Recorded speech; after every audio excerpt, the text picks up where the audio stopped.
नमस्कार दोस्तों, कैसे हो आप सब। उम्मीद करती हूँ कि आप सब अच्छे होंगे। तो जैसे कि आप सभी जानते हैं, भारत के धार्मिक ग्रंथों में से एक धार्मिक ग्रंथ महाभारत भी है। और महाभारत में बहुत सी ऐसी बातें बताई गई हैं जो व्यक्ति के जीवन में बहुत आवश्यक होती हैं, जिन्हें याद रखना बेहद ज़रूरी है, क्योंकि ये छोटी छोटी सी लगने वाली बातें आपके पूरे जीवन को बदल सकती हैं। महाभारत से या और भी धार्मिक ग्रंथों से हमें बहुत सीख मिलती है। जो हमने अतीत में गलतियाँ की हुई हैं, उसे आने में समय में दोबारा न दोहराएं। वही जो अच्छा हुआ है उसे सीखकर दुनिया में एक अपना मुकाम पा सकते हैं। और जो हमने गलत किया है उसे दोबारा ना करें, उससे भी हम एक मुकाम पा सकते हैं। महाभारत की शिक्षा हर काल में प्रासंगिक रही है। महाभारत को पढ़ने के बाद इससे हमें जो शिक्षा या सबक मिलता है उसे भी अवश्य ही याद रखना जरूरी है। तो आइए आज हम जानते हैं ऐसी कौन सी बातें हैं जो महाभारत में हमें सिखाई गई हैं। महाभारत युगंधर और मृत्युजन पढ़ने पर मिलती है। हालांकि यह भी सच है कि आप महाभारत पढ़ेंगे तो हो सकता है कि आपको कुछ अलग शिक्षा मिले या सबक मिले, क्योंकि उसमें कुछ अच्छा है तो कुछ हितकारी भी नहीं है। तो आइए देरी न करते हुए शुरू करते हैं। कोई भी संपत्ति किसी की भी नहीं है। अत्यधिक लालच इंसान की जिंदगी को नर्क बना देता है। जो आपका नहीं है उसे अनीतिपूर्वक हड़पने का प्रयास बिल्कुल न करें। आज नहीं तो कल उसका दंड आपको अवश्य ही मिलेगा। भगवान श्री कृष्ण कहते हैं कि आज जो तेरा है कल किसी और का था और कल किसी और का हो जाएगा। अतः तू संपत्ति और वस्तुओं से आसक्ति मत पाल। यह तेरी मृत्यु के बाद यहीं सब रखे रह जाएंगे। धन जोड़ना, अर्जित करना तो परिवार का प्रेम और अपनत्व अर्जित करो, जो हमेशा तुम्हारे साथ रहेगा। चिंता, भय और अशांति है मृत्यु का द्वार। किसी भी प्रकार की चिंता नहीं करनी चाहिए। अपने मन को शांत रखना और व्यर्थ के डर को पालते रहने से मृत्यु आसपास ही मंडराने लगती है। देखिए, मौत तो सभी को आनी है, फिर चिंता किस बात की। कोई पहले मरेगा तो कोई बाद में। चिंता का मुख्य कारण मोह है। जेल खाना, दवा खाना या पागल खाना वह व्यक्ति ही जाता है जिसने धर्म सम्मत या संयमित जीवन नहीं जिया हो।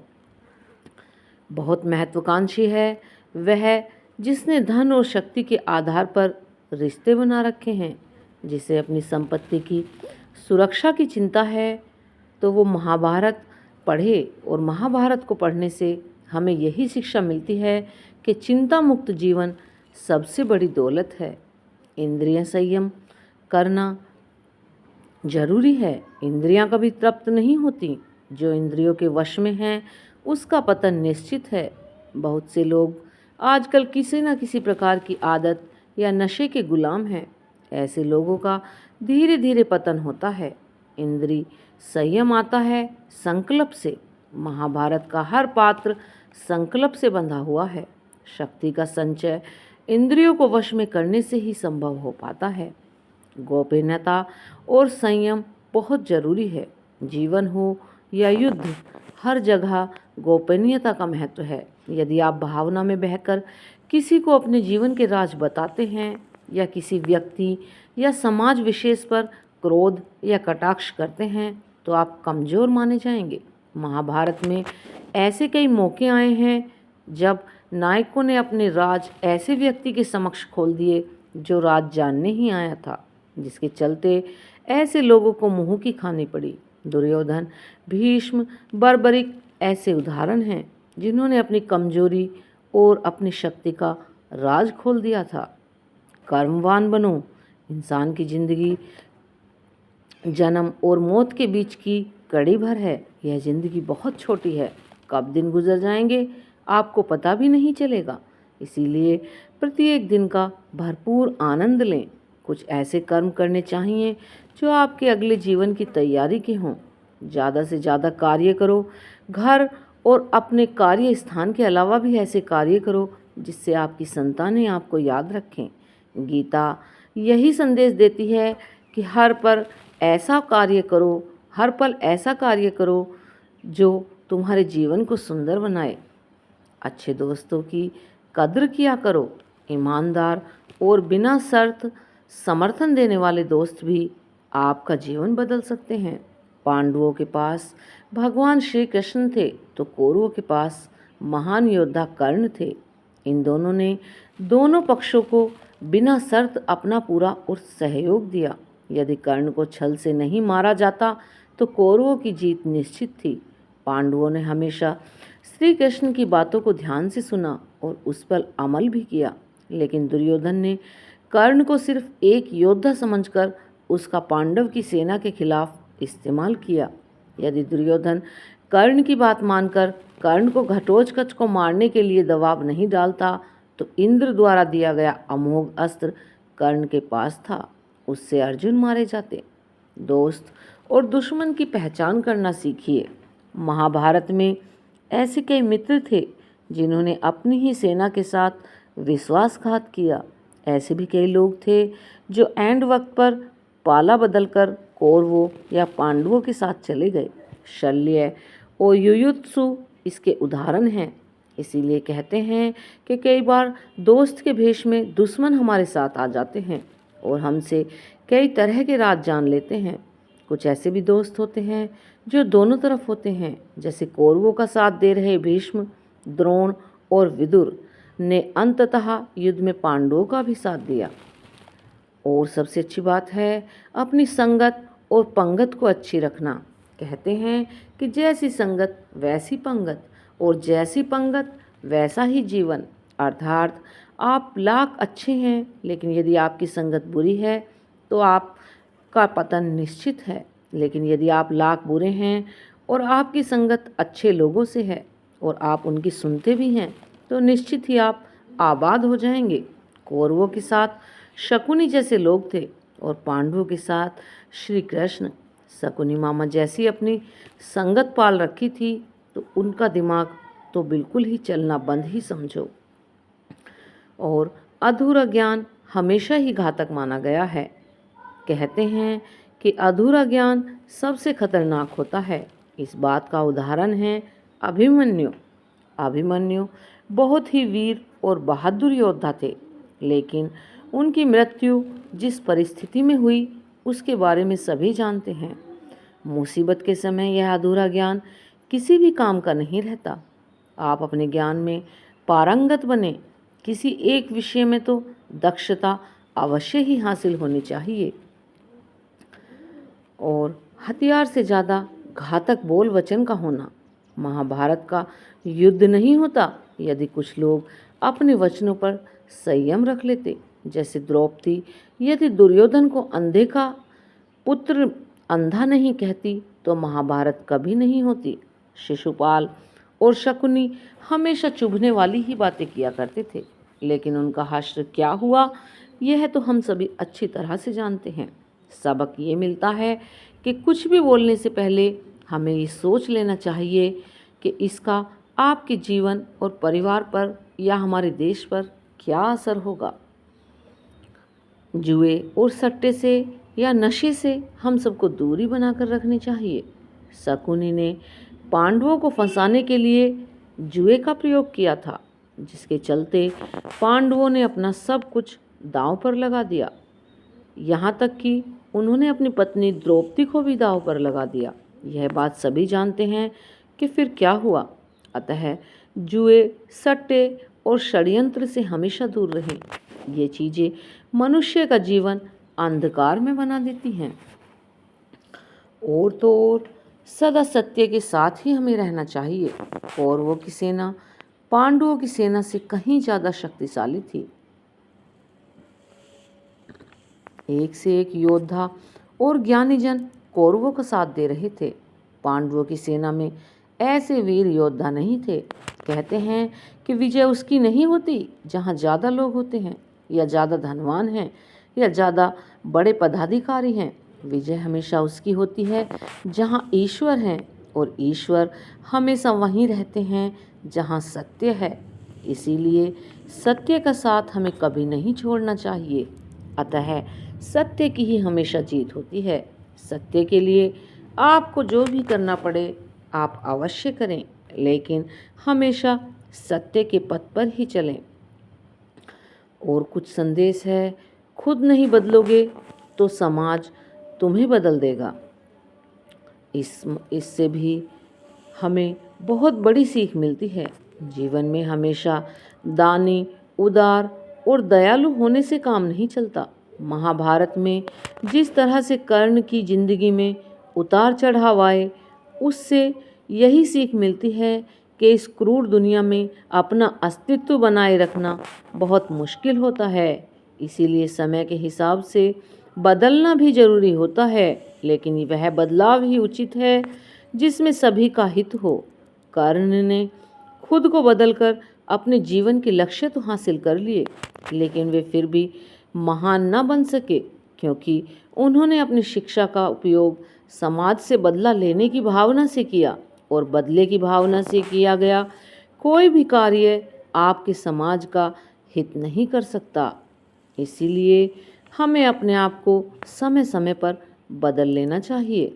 अहंकार और घमंड से तो पतन अवश्य ही निश्चित होता है। अपनी अच्छी स्थिति, बैंक बैलेंस, संपदा, सुंदर रूप और अपनी विद्या का कभी भी हमें अहंकार नहीं करना चाहिए। समय बड़ा बलवान है। धनी, ज्ञानी, शक्तिशाली पांडवों ने वनवास भोगा। अति सुंदर द्रौपदी भी उनके साथ वनों में भटकती रही। समय के खेल निराले हैं। जिस अम्बा का जीवन भीष्म के कारण बर्बाद हो गया था, उसने शिखंडी के रूप में जन्म लेकर भीष्म से बदला लिया। महाभारत में ऐसे कई उदाहरण हैं जिनसे प्रेरणा मिलती है कि घमंड ही पतन का कारण है, और इस कारण को बनने में देर नहीं लगती। छिपे हुए के जानने का ज्ञान बहुत जरूरी है।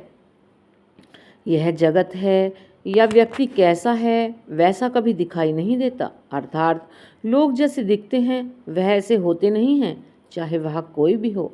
महाभारत के हर पात्र ऐसा ही था, रहस्यमयी। छिपे हुए को जानने ही व्यक्ति का लक्ष्य होना चाहिए, क्योंकि ज्ञान ही व्यक्ति को बचाता है। भगवान श्री कृष्ण के ऐसे कई योद्धा थे जो छिपे हुए सत्य को जानते थे। शिक्षा और योग्यता के लिए जनूनी बनो, यानी कि जनून पैदा करो। व्यक्ति के जीवन में उसके द्वारा हासिल शिक्षा और उसकी कार्य योग्यता से ही काम चलता है। दोनों के प्रति एकलव्य जैसा जनून होना चाहिए, तभी उन्हें वो हासिल होगा जो आप चाहते हैं। अगर आप अपने काम के प्रति जनूनी न हैं तो आपको कोई भी बाधा रोक नहीं सकती। और भावुकता, कमजोरी, ये बहुत बुरी चीज़ें हैं। धृतराष्ट्र अपने पुत्रों को लेकर जरूरत से ज़्यादा ही भावुक और आसक्त थे। यही कारण रहा कि उनका एक भी पुत्र उनके वश में नहीं था। वे अपने पुत्र मोह में भी, वैसे तो अंधे थे ही, लेकिन अपने पुत्र मोह में भी अंधे थे। इसी तरह महाभारत में कुछ और भी ऐसे पात्र हैं जो अपनी भावुकता के कारण मूर्ख सिद्ध होते हैं। जरूरत से ज़्यादा भावुकता कई बार इंसान को कमज़ोर बना देती है, और वो सही गलत का फर्क नहीं जान पहचान करता। कुछ ऐसा ही हुआ महाभारत में धृतराष्ट्र के साथ, जो अपने पुत्र मोह में आकर सही गलत का फर्क करना ही भूल गए।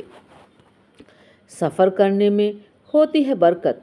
एक स्थान से दूसरे स्थान पर जाना या एक स्थान को छोड़कर दूसरे स्थान पर रहने से लाभ ही मिलता है। पांडवों को हस्तिनापुर छोड़कर 2 बार जंगल में रहना पड़ा। अंत में उनको जब खांडव प्रस्थ मिला तो वे नहीं गए। इसीलिए भगवान श्री कृष्ण को भी कई बार मथुरा छोड़कर जाना पड़ा, और अंत में वे द्वारिका में बस गए। कई बार लोगों को व्यापार या नौकरी के लिए दूसरे शहर या देश में जाना होता है। जीवन हो तो योजनाओं से भरा हुआ हो। हमें हमेशा अपने जीवन में योजनाओं से ही कार्य करना चाहिए। जीवन के किसी भी क्षेत्र में बेहतर रणनीति आपके जीवन को सफल बना सकती है, और यदि कई बार योजना या रणनीति नहीं है तो समझो जीवन एक अराजक भविष्य में चला जाएगा, जिसके सफल होने की कोई गारंटी नहीं है। भगवान श्री कृष्ण के पास पांडवों को बचाने का कोई मास्टर प्लान नहीं होता था। पांडवों की कोई औकात नहीं थी, वे कौरवों से किसी भी मामले में जीत जाते। और तो और लड़ाई से डरने वाले भी मिट जाते हैं। जिंदगी एक उत्सव है, संघर्ष नहीं। लेकिन जीवन के कुछ मोर्चों पर व्यक्ति को लड़ने के लिए हमेशा तैयार रहना चाहिए। जो व्यक्ति लड़ना नहीं जानता, युद्ध उसी पर थोपा जाएगा या उसको सबसे पहले मारा जाएगा। महाभारत में पांडवों को यह बात श्री कृष्ण भगवान ने बहुत अच्छे से सिखाई थी। पांडव अपने बंधु बांधवों से लड़ना नहीं चाहते थे, लेकिन श्री कृष्ण ने समझाया कि जब किसी मसले का हल शांतिपूर्ण तरीके से नहीं होता तो फिर युद्ध ही एकमात्र विकल्प बच जाता है, और कायर लोग ही युद्ध से पीछे हटते हैं। शिक्षा का सदुपयोग अवश्य ही करना चाहिए। समाज ने एक महान योद्धा कर्ण को तिरस्कृत कर दिया, जो समाज को बहुत कुछ दे सकता था, लेकिन समाज ने उसकी कद्र नहीं की, क्योंकि उसमें समाज को मिटाने की भावना थी। कर्ण के लिए शिक्षा का उद्देश्य समाज की सेवा करना नहीं, अपितु वो अपने सामर्थ्य को आधार बनाकर समाज से अपने अपमान का बदला लेना चाहता था। समाज और कर्ण दोनों को ही अपने अपने द्वारा किए गए अपराध के लिए दंड मिला, और आज भी मिल रहा है। कर्ण यदि यह समझता कि समाज व्यक्तियों का एक जोड़ मात्र है जिसे हम लोगों ने ही बनाया है, तो संभवतः वह समाज को बदलने का प्रयास न करता, ना कि समाज के प्रति घृणा करता। राजा या योद्धा को नहीं करने चाहिए परिणाम की चिंता। कहते हैं कि जो योद्धा या राजा युद्ध के परिणाम की चिंता करता है, वह अपने जीवन और राज्य को खतरे में डाल देता है। परिणाम की चिंता करने वाला कभी भी साहसपूर्वक ना तो निर्णय ले पाता है और ना ही युद्ध कर पाता है। जीवन के किसी मोड़ पर हमारा निर्णय ही हमारा भविष्य तय करता है। एक बार निर्णय लेने के बाद फिर बदलने का अर्थ यह है कि आपने अच्छे से सोच विचार कर निर्णय नहीं लिया। आपने निर्णय लेने की क्षमता ही नहीं है। न्याय की रक्षा बहुत ही जरूरी है। न्याय हमेशा उन लोगों के साथ होता है जो शक्तिशाली हैं या जो न्याय पाने के लिए प्राणपण से उत्सुक हैं। जिन्होंने अपने लिए न्याय मांगा है, उनके साथ ईश्वर ने न्याय किया भी है। मांगोगे नहीं तो मिलेगा भी नहीं, यह प्रकृति का नियम है। गुरु द्रोणाचार्य ने कर्ण और एकलव्य के साथ जरूर अन्याय किया था, लेकिन आज दुनिया अर्जुन को सर्वश्रेष्ठ धनुर्धर नहीं मानती, क्योंकि कर्ण और एकलव्य ने हमेशा न्याय की मांग की, और अंत में आज दुनिया उन्हें श्रेष्ठ धनुर्धर मानती है। महाभारत हमें सिखाती है कि न्याय की रक्षा करना कितना जरूरी है, लेकिन यह भी एक कटु सत्य है कि न्याय सिर्फ शक्तिशाली लोगों के साथ ही होता है। और तो और ज्ञान का हो सही क्रियान्वयन, शिष्य या पुत्र को ज्ञान देना माता पिता व गुरु का कर्तव्य है। लेकिन सिर्फ ज्ञान से कुछ भी हासिल नहीं होता। बिना विवेक और सद्बुद्धि के ज्ञान अकर्म या विनाश का कारण ही बनता है। लेकिन ज्ञान के साथ साथ विवेक और अच्छे संस्कार देने भी जरूरी हैं। हमने ऐसे कई व्यक्ति देखे हैं जो हैं तो बड़े ज्ञानी, लेकिन व्यक्तित्व से दब्बू या खब्बू हैं, या किसी जंगल में धूनी रमा कर बैठे हैं। उनके ज्ञान से न तो परिवार का हित हो रहा है और न ही समाज का। ऐसे लोगों को कहते हैं अपने मियाँ मिट्ठू, खुद लिखें और खुद ही बाँचें। दंड और डर भी जरूरी है। न्याय व्यवस्था वही कायम रख सकता है जो दंड को सही रूप से लागू करने की क्षमता रखता हो। यह चिंतन घातक है कि अपराध से घृणा करो, अपराधी से नहीं। दुनिया भर की जेलों से इसके उदाहरण प्रस्तुत किए जा सकते हैं। कि जिन अपराधियों को सुधारने की दृष्टि से पुनर्वास कार्यक्रम चलाए गए, उन्होंने समाज में जाकर फिर से अपराध को अंजाम दिया। अपराधी को हर हाल में दंड मिलना ही चाहिए। यदि उसे दंड नहीं मिलेगा तो समाज में और भी अपराधी पैदा होंगे और इस तरह संपूर्ण समाज अपराधियों का समाज बन जाएगा। युधिष्ठिर के अहिंसा में उनके विश्वास को देखते हुए युद्ध के बाद भीष्म पितामह को उन्हें उपदेश देना पड़ा कि राजधर्म में हमेशा दंड की जरूरत होती है, क्योंकि प्रत्येक समाज में अपराधी तो होंगे ही। दंड ना देना सबसे बड़ा अपराध होता है। तो दोस्तों, आपको हमारी वीडियो कैसी लगी? अगर आपको हमारी वीडियो अच्छी लगी हो तो लाइक करें, शेयर करें और जिन्होंने अभी तक चैनल को सब्सक्राइब नहीं किया है वो चैनल को सब्सक्राइब करें।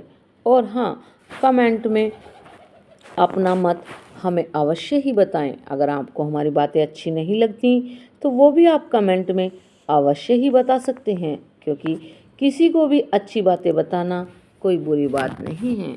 बोलिए श्री कृष्ण भगवान की जय।